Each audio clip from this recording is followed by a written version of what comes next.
লেখাটির শিরোনাম দেখে যে কারোরই ভ্রু কুঁচকে যাবার কথা। তবে আজকের লেখায় যে ঘটনাগুলো উল্লেখ করা হয়েছে তার সবগুলোই সত্যি।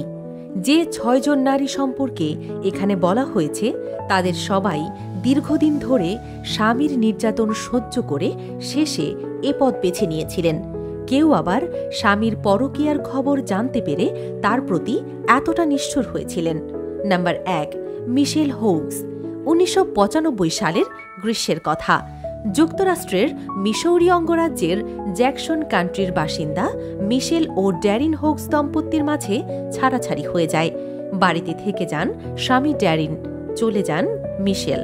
সেই বছরই ২৮ আগস্ট রাতে মিশেল তাদের আগের বাসায় আসেন তার রেখে যাওয়া কিছু জিনিসপত্র নিয়ে যেতে।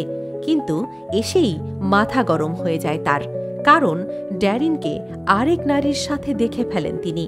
রাগের মাথায় সাবেক স্বামীকে এক হাতে স্ক্রুড্রাইভার আর অন্য হাতে কেচি দিয়ে আক্রমণ করতে যান মিশেল। সৌভাগ্যবশত ড্যারিন তাকে নিরস্ত্র করতে সক্ষম হন। রাগে ফুঁসতে ফুঁসতে সেই রাতের মতো বাসা ছেড়ে যান মিশেল। পরদিন আবার তিনি আগের বাসায় আসলেন, তবে রাতে নয়, সন্ধ্যাবেলায়। ড্যারিন অফিস থেকে ফেরার আগেই তিনি বাসায় ঢুকে লুকিয়ে থাকলেন রান্নাঘরে। তারপর ড্যারিন ফিরে এসে রান্নাঘরের কাছে আসা মাত্রই তার গায়ে কেরোসিন ঢেলে দেন মিশেল। প্রতিরোধ করতে ড্যারিন মিশেলের হাত আটকাতে চাইলেন, কিন্তু ততক্ষণে লাইটার জ্বালিয়ে মিশেল সেটি ছুড়ে দিয়েছিলেন সাবেক স্বামীর দিকে। সাথে সাথেই দাউ দাউ করে জ্বলতে শুরু করে তার পুরো শরীর। এ ঘটনায় ড্যারিনের শরীরের প্রায় অর্ধেক পুড়ে গিয়েছিল। জানা যায়, যখন আগুনে জ্বলছিল ড্যারিনের শরীর, তখন তিনি মিশেলকে শুধু জিজ্ঞাসা করেছিলেন, তুমি আমার সাথে কেন এমন করছো? জবাবে রাগে ফুঁসতে থাকা মিশেল শুধু বলেছিলেন, যদি আমি তোমাকে না পাই তবে আর কেউই তোমাকে পাবে না। হায় রে, কি অদ্ভুত ভালোবাসা। নাম্বার ২, ম্যারি অ্যাটা। এবার একটু নাইজেরিয়া থেকে ঘুরে আসা যাক। ২০১২ সালের জুলাই মাসে নাইজেরিয়ার ইফুরান শহরে চমৎকার এক আবেগঘন সন্ধ্যাকালীন মুহূর্ত পার করছিলেন ম্যারি অ্যাটা এবং তার স্বামী ডার্লিংটন অ্যাটা। এমন এক মুহূর্তেই বেজে ওঠে ডার্লিংটনের ফোন, আর এ ফোনেই হয়ে ওঠে যত সর্বনাশের মূল। ফোন কলের সূত্র ধরে ম্যারি বুঝতে পারেন যে ফোনটি আসলে করেছেন ডার্লিংটনের উপপত্নী।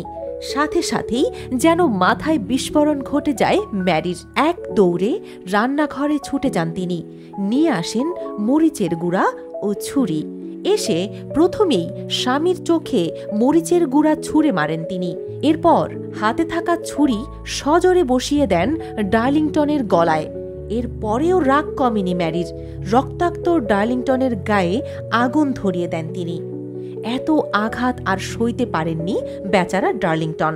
হাসপাতালেই শেষ নিঃশ্বাস ত্যাগ করেন তিনি।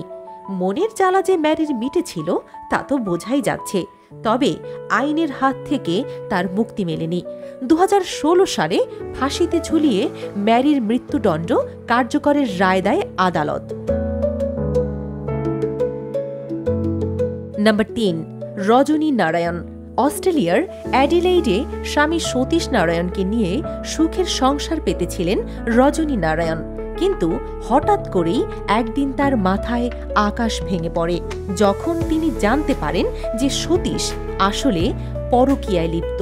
২৪ বছর ধরে ঘর করা নেভি ইঞ্জিনিয়ার স্বামীর এহেন কাজকে কোনোভাবেই মেনে নিতে পারেননি রজনী। তাই বিশ্বাসভঙ্গকারী স্বামীকে উপযুক্ত শাস্তি দিতে চাইলেন রজনী, তবে একটু অন্যভাবে। ২০০৮ সালের ডিসেম্বর মাসের কথা। ঘুমিয়েছিলেন সতীশ নারায়ণ। হঠাৎ করেই ঘুম ভেঙে গেল প্রচণ্ড উত্তাপে। টের পেলেন তার পুরো সঙ্গে কেউ যেন আগুন ধরিয়ে দিয়েছে। আসলে সতীশকে শিক্ষা দিতে স্ত্রী রজনী করেছিলেন এ কাজটি। নিজেকে বাঁচাতে পাশে থাকা রজনীর ব্যবহৃত স্প্রিটের বোতলটি ছুঁড়ে ফেলে দেন তিনি, কিন্তু এতে হিতে বিপরীত হয়ে আগুন লেগে যায় সারা বাড়িতেই। শরীরের ৩/৪ পুড়ে যায় সতীশের। এ ঘটনার ২০ দিন পর পরলোক গমন করেন সতীশ নারায়ণ। অবশ্য স্বামীর এমন প্রস্থান চাননি রজনী নিজেও। পুরো ব্যাপারটির জন্য তিনি নিজেও ছিলেন অনুতপ্ত। তিনি শুধু আক্ষেপ করে বলেছিলেন, আমি শুধু ওর পুরুষাঙ্গটাই পুড়িয়ে দিতে চেয়েছিলাম, এমন কিছু হবে তা আমি কখনোই চাইনি।